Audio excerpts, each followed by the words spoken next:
મારું નામ રોહન છે અને મારી ઉંમર 25 વર્ષ છે. હું ગામમાં રહેતો હતો. અમારા ઘરમાં એક ટ્રેક્ટર હતો અને હું ગામના ખેડૂતોના ખેતર જોતવાનું કામ કરતો હતો. વાત તો એવી છે કે મારી પઢાઈ સારી હતી. મેં ગ્રેજ્યુએશન ચાલતું હતું. ખેતર જોતવાના અમારું ઘર ખેતી પર જ ચાલતું હતું. ખેતર જોતવાના કામથી મને એટલું ખાસ પૈસા મળતા ન હતા. તો પિતાજીને પણ તે સારી પઢાઈ કરી છે. શહેર જઈને નોકરી માટે કોશિશ કરવી જોઈએ. તારી પઢાઈથી તને સારી નોકરી મળી શકે છે. આ ગામમાં ખેતી સિવાય બીજું કંઈ નથી. તેથી તું આ બાબત પર વિચાર કર. અમારા ગામના ઘણા મિત્રો શહેર જઈને સેટલ થઈ ગયા હતા અને જે ગામમાં રહી ગયા હતા તેઓ પણ ધીરે ધીરે શહેર તરફ જવા લાગ્યા હતા. તેમને જોઈને મને પણ લાગવા લાગ્યું કે ગામમાં પૈસા કમાવા મોકા ઘણા ઓછા છે. તેથી મેં શહેર જવા પણ લાગવા લાગ્યું કે ગામમાં પૈસા કમાવાનો પક્કો નિર્ણય કર્યો. પણ શહેર જઈને હું શું કરીશ એ મને ખબર ન હતી. હું એ જ વિચારી રહ્યો હતો કે માએ કહ્યું, તું બિંદાસ શહેર ચાલ્યો જા. તું બિંદાસ શહેર ચાલ્યો છે. તેની પાસે તારી આસાનીથી રહેવાની વ્યવસ્થા થઈ શકે છે. તું તેની પાસે કામ વિશે પૂછ. તે તને કોઈ કંપનીમાં નોકરી જરૂર લગાવી દેશે. એકવાર તું શહેરમાં જમી ગયો તો પછી તું તેના પ્યારને જોઈને ત્યાં લઈ જઈ શકે છે. મા બાપના મારા પ્રત્યેને મારી આંખો નમ થઈ હતી. સાચે જ મારા માતા પિતા મારી તરક્કી જોવા માંગતા હતા. ત્યારે મેં તરત જ રમેશને ફોન કર્યો. તેમણે પણ ઘણા અપનાપનથી પોતાના ઘરે આવવાનું ન્યોતું આપ્યું. કેટલાક દિવસોમાં જ મેં પોતાની તૈયારી કરી અને શહેર જવા માટે નીકળી પડ્યો. રમેશ મામા શહેરમાં એક સારી કંપનીમાં મોટા પદ પર નોકરી કરતા હતા. તેમના લગ્નને તો વર્ષ થઈ ચૂક્યા હતા અને તેઓ પોતાની પત્ની સાથે શહેરમાં રહેતા હતા. તેમનું શહેરમાં એક મોટું અને શાનદાર ઘર હતું. તેમના વૈભવને જોઈને મને પ્રેરણા મળી હતી. મેં મનમાં ઠાણું લીધું કે જ્યાં સુધી હું શહેરમાં પોતાનું ઘર ખરીદી ન લઉં ત્યાં સુધી હું ગામ નહીં જાઉં. હું પણ હવે સારા પૈસા કમાઈને શહેરમાં જ સેટલ થવાનો હતો. તેમણે પોતાની જાણ પહેચાનથી મને એક કંપનીમાં નોકરી દિલાવી દીધી. મારું ગ્રેજ્યુએશન સાયન્સમાં હતું અને મારી સારી પઢાઈના કારણે મને શરૂઆતમાં જ સારી નોકરી મળી ગઈ હતી. શહેરમાં રહેવું એટલું સરળ ન હતું જેટલું દેખાતું હતું. મામાના ઘરે આવ્યા પછીથી હું જોઈ રહ્યો હતો કે મારા આવવાથી ઘરનો ખર્ચ ઘણો વધી ગયો હતો. શહેરમાં એક વ્યક્તિ પણ વધી જાય તો ખર્ચ તરત બમણું થઈ જાય તો. તેથી મામાના કંઈ કહેવા પહેલાં જ મેં તેમને કહ્યું, મામા, હું પોતાના રહેવા માટે દર મહિને 7,000 રૂપિયા તમને આપતો રહીશ. પહેલાં તો મામા માનતા રહ્યા પણ મારા સમજાવવા પર તેમણે પૈસા લેવા મંજૂર કર્યા. મામી તો મારા આવ્યા પછીથી મારી ઘણી સારી ભાળ કરતી હતી. ભલે ખાવા પીવાની વાત હોય કે રહેવાની, ભલે ખાવા પીવાની તેને કોઈ તકલીફ ન હતી. મામી દેખાવમાં ખૂબ આકર્ષક અને ગઠીલી હતી. મામા તેમની સામે પાણી કમ ચા જેવા લાગતા હતા. જ્યારે હું તેમની નજરમાં લાગ્યું કે મામા મામીનું કેટલું ખુશહાલ સંસાર છે.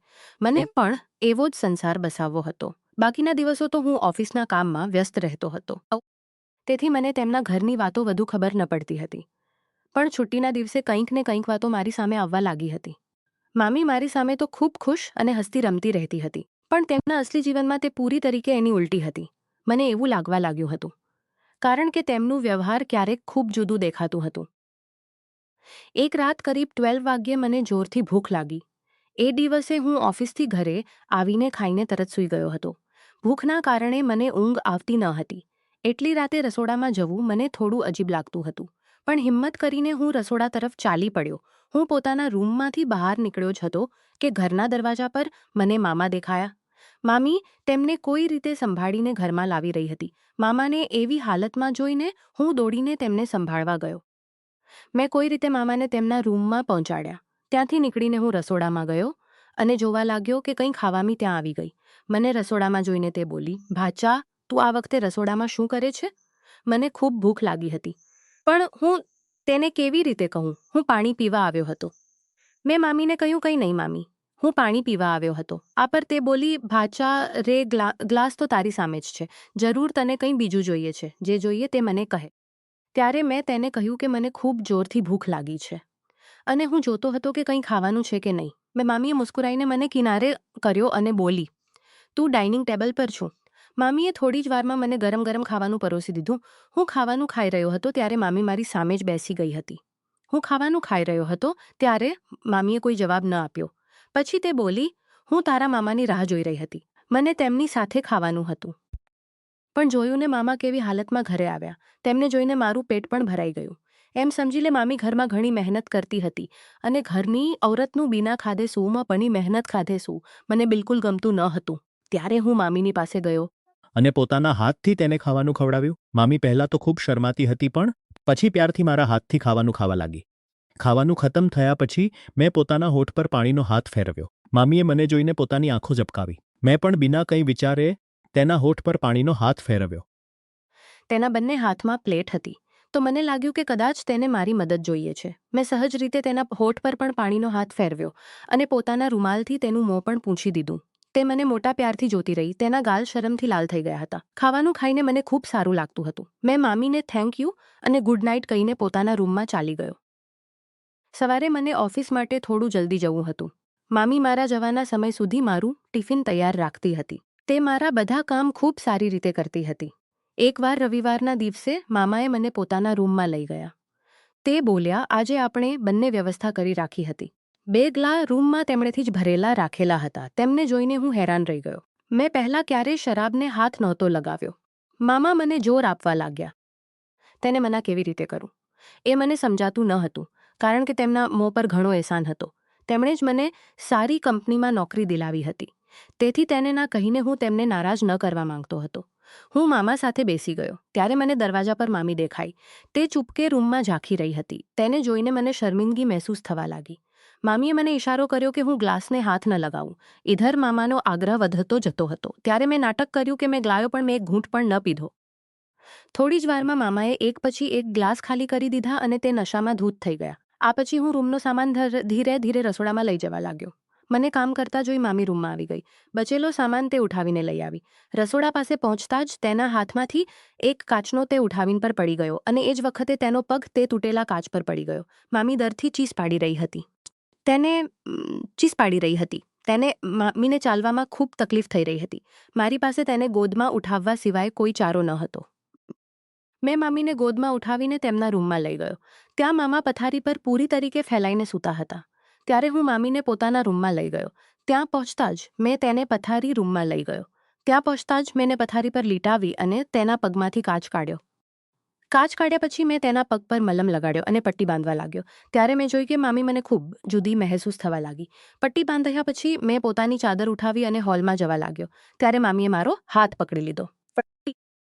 તેને મને પોતાની પાસે બોલાવ્યો અને પોતાની બાજુમાં બેસવા કહ્યું. મામી બોલી, રોહન, તે તો મારી એક વાત માની અને એક ઘૂંટ પણ ન પીધો.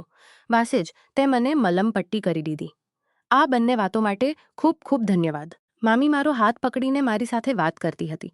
તેના વ્યવહારથી લાગતું હતું કે તે મારી સાથે ઘણી બધી વાતો કરવા માંગતી હતી. ત્યારે મેં તેને પૂછ્યું, તે મને મામા સાથે પાર્ટી કરવાથી નકવા ઇશારો શા માટે કર્યો? આ પર તે બોલી, રોહન, તું શરીફ છે. તારામાં અને તારા મામામાં ઘણો ફરક છે. તું તે ગલત રસ્તા પર ન જા. આથી જ મેં તને ડ્રિંક કરવાથી મના કરી હતી. તે મારી સાથે વાત કરતી વખતે મેં જોયું કે તેની આંખોમાં મારા માટે પ્યાર ઝળકતો હતો. એ દિવસ પછી મારા મનમાં પણ મામી માટે કંઈક લાગણીઓ જાગવા લાગી હતી.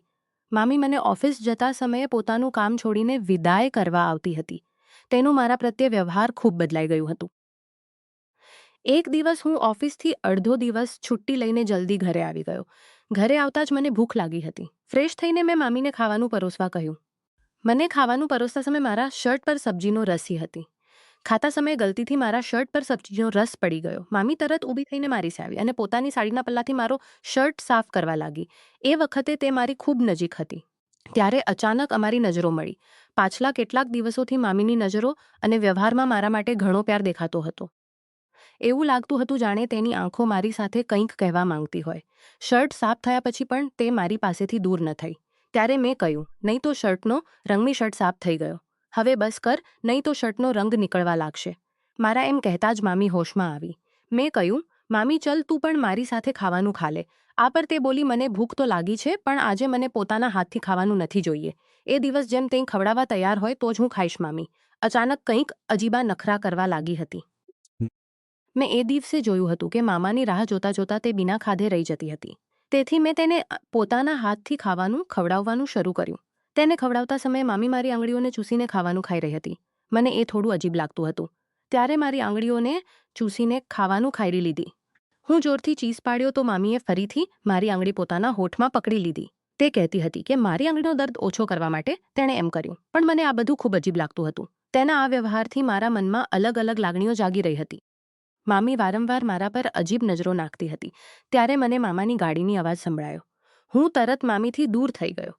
હાથ ધોઈને પોતાના રૂમમાં ચાલી ગયો. એ દિવસે મામા પણ જલ્દી ઘરે આવી ગયા હતા. ઘરમાં આવતા જ તેમણે મને અવા આપ્યો અને કહ્યું, રોહન, જલ્દી તૈયાર થા. હું તને પોતાના મિત્રની એક મોટી પાર્ટીમાં લઈ જઈ રહ્યો છું. આ પર મામા બોલ્યા, શું કહીશું? મેં કહ્યું, મામા, મારું તો હમણાં જ ખાવાનું થયું છે. તને તો ઘર અને ઓફિસ સિવાય કંઈ દેખાતું જ. તારી ઉંમરના છોકરાને આ ઉંમરમાં કેવી રીતે મજા કરવી જોઈએ મામા? મારી સાથે વાત કરતા હતા અને મામી ત્યાં ઊભી હતી. હું મામાની વાત પર ફક્ત માથું હલાવતો રહ્યો. પણ મામીને મામાની વાત પર ગુસ્સો આવી ગયો. પણ મામીને મામાની પાર્ટી જઈ શકે છે, પણ રોહનને પોતાની ગંદી આદતોમાં ના ફસાવ, નહીં તો લગ્ન પછી તેની બીવીને પણ મારી જેમ પસ્તાવવું પડશે. મામીએ મામા સાથે મારી સામે ખૂબ રૂખાઈથી વાત કરી હતી. આથી મામાને ખૂબ ગુસ્સો આવ્યો અને એ તેના ચહેરા પર સાફ દેખાતું હતું. મામા પોતાના રૂમમાં ચાલી ગયા. પણ રૂમમાં જતાં જ તે મામીને જોરથી અવાજ આપવા લાગ્યા. મામીના રૂમમાં જતાં જ મામાએ દરવાજો જોરથી બંધ કરી દીધો. રૂમમાંથી તેમના ઝઘડાની અવાજો આવી રહ્યા હતા. મને મામીની ખૂબ ચિંતા થઈ રહી હતી. મારું મન તેના માટે તડપી રહ્યું હતું. પણ મને સમજાતું ન હતું કે એવું શા માટે થઈ રહ્યું છે. હું તેમની વચ્ચે કંઈ બોલી પણ શકતો ન હતો કે મારા બોલવાથી માહોલ વધુ ખરાબ થાય. મને હજુ શહેરમાં સેટલ થવું હતું અને આમાં મને મામાની ખૂબ મદદ જોઈએ હતી. તો કદાચ મામા મને ક્યાંક બીજે રહેવા કહી દેત. તેથી હું ચૂપ રહ્યો અને તટસ્થ રહ્યો. હું પોતાના રૂમમાં જઈને બેસી ગયો. થોડી વાર પછી મામી બડબડાસ્થ રહ્યો. થોડી વાર પછી મામી બડબડાતી હતી તેમ મારા રૂમમાં આવી અને નાઇટ લેમ્પમાં લેટ થઈ ગઈ. જ્યારે તે રૂમમાં આવી ત્યારે રૂમમાં નાનો સા નાઇટ બાજુમાં લેટી છે. મને લાગ્યું કે તે ગુસ્સામાં હશે, તેથી મેં તેને કંઈ કહ્યું નહીં. થોડી વાર પછી હું અલમારીમાંથી કપડાં કાઢવા ગયો. ત્યારે અચાનક મામી મારી પાસે આવી અને મારી સાથે લપેટાઈ ગઈ. તેના આ વ્યવહારથી હું ડરી ગયો. જો તેમણે આ જોઈ લીધું હોત તો મારી ખૈર ન હતી. મામીના રડવાની અવાજ સાંભળીને હું વધુ ખૈર ન હતી. મામીના રડવાની અવાજ સાંભળીને હું વધુ ગભરાઈ ગયો. મેં તરત રૂમની મોટી લાઇટ ચાલુ કરી અને મામીને મારાથી અલગ કરી ને મારી બાજુમાં બેસીને મારું માથું પોતાના ખભા પર રાખી લીધું. મેં કહી, અનુમાનું બંધ કર અને બતા કે શું થયું. વારંવાર મને આ રીતે લપેટાઈશ નહીં, કારણ કે મામા પણ ઘરમાં છે. જો તેમણે જોઈ લીધું તો તે કંઈક બીજું સમજશે અને તમારા બંને વચ્ચે વધુ ઝઘડો વધશે. આ પર તે બોલી, તારો મામા મને ન સાંભળીને પહેલેથી જ પાર્ટી માટે નીકળી ગયો. હું તો તને પોતાનો સમજીને તારી પાસે આવી હતી, પણ તું વારંવાર મને દૂર કરી રહ્યો છે. આમ કહીને મામી ગુસ્સામાં રૂમમાંથી બહાર જવા લાગી. તેને રોકવા માટે મેં તેનો હાથ પકડ્યો તો ગલતીથી મારા હાથમાં તેની સાડીનો પલ્લો આવી ગયો અને તે ખેંચાઈ ગયો. મને લાગ્યું કે આ જોઈને મામી મારા પર ગુસ્સો કરશે. પણ તે અચાનક અલગ જ વ્યવહાર કરવા લાગી. તે એ જ હાલતમાં મારી સામે આવીને બેસી ગઈ અને ફરીથી મારી નજીક આવવા લાગી. તે બોલી, રોહન, આજે હું પૂરી તરીકે તારામાં સમાઈ જવા માંગુ છું. મને તારો પ્યાર જોઈએ છે. હું આ માટે ક્યારથી તરસી રહી છું. મને આ રીતે દૂર ના કર. મામીએ બિના કોઈ શરમે પોતાના મનની બધી વાતો મારી સામે રાખી દીધી. હું તેની વાતો સાંભળીને ધીરે ધીરે હોશ ગુમાવતો જતો હતો ત્યારે અચાનક ઘરની લાઇટ ચાલી ગઈ. આથી મામી વધુ જોશમાં આવી ગઈ. તેણે મોકાનો ફાયદો ઉઠાવવાનું ઠાણું લીધું હતું. તે વારંવાર મારી નજીક આવીને મને પૂરી તરીકે બેકાબૂ કરી રહી હતી. ધીરેથી તે મારી પાસે આવી અને ફૂસફૂસાતી હતી તેમ બોલ, રોહન, જો વખત પણ અમને સાચા મોકે પર સાથે આપી રહ્યો છે. બિલકુલ સાચું સમય પર લાઇટ ચાલી ગઈ. આ અંધારામાં તું બિલકુલ શરમાઈશ નહીં મામી. મારા પ્યારમાં પૂરી તરીકે બેકાબૂ થઈ ચૂકી હતી. આગલા દિવસે સવારે મારી આંખ ખુલી તો મેં જોયું કે મામી મારી બાજુમાં સૂતી હતી. ઉઠતાં જ તેને એક ફોન આવ્યો અને તેને ખબર પડી કે મામાને હોસ્પિટલમાં દાખલ કરાયા છે. મામાની ખબર સાંભળીને મામીના પગ નીચે જમીન ખિસકી ગઈ હતી. હોસ્પિટલ જવા પહેલાં તેણે મને ગળે લગાડ્યો અને સોરી કહેતી હતી તેમ બોલી, તે તું તારા મામા સામે ગલતીથી પણ ના બોલવું. મારી પાસે વચન લઈને મામી હોસ્પિટલ માટે નીકળી ગઈ. કાલ રાત મામીએ મને કહ્યું હતું કે તે મારા પ્રત્યે પ્યાર તૈયાર છે અને પોતાનું બાકીનું જીવન પણ મારી સાથે વિતાવવા માંગતી હતી. પણ મેં તેની કોઈ પણ વાત પર સહમતિ નહોતી આપી. અમારી વચ્ચે કંઈ પણ ગલત નહોતી આપી. અમારી વચ્ચે કંઈ પણ ગલત નહોતું થયું. અમારી વચ્ચે કંઈ પણ ગલત નહોતું થયું. મેં મામીને સમજાવ્યું કે હું મારા મા પત્નીને ફક્ત મામીના રૂપમાં જ જોઉં છું. મામી અને મામાના રિશ્તામાં ખુશી નામની વસ્તુ ન હતી.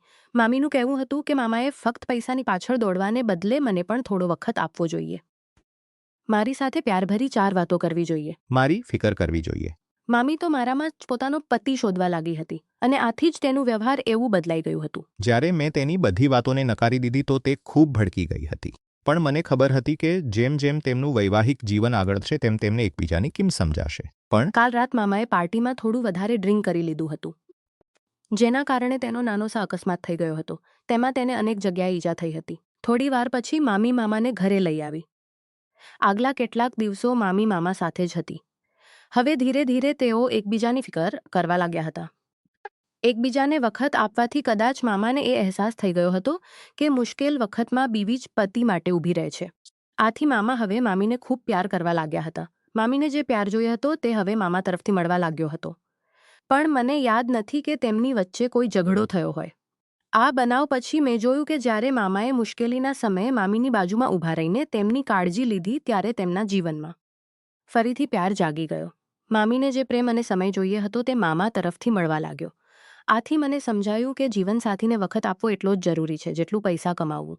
કારણ કે ફક્ત પૈસાની પાછળ દોડીને વૈવાહિક જીવન ચાલતું નથી. જીવનસાથીને જે પ્યાર જોઈએ છે તેને યોગ્ય સમયે મળવો જોઈએ. ત્યારે જ વૈવાહિક જીવન સુખમય બની શકે છે.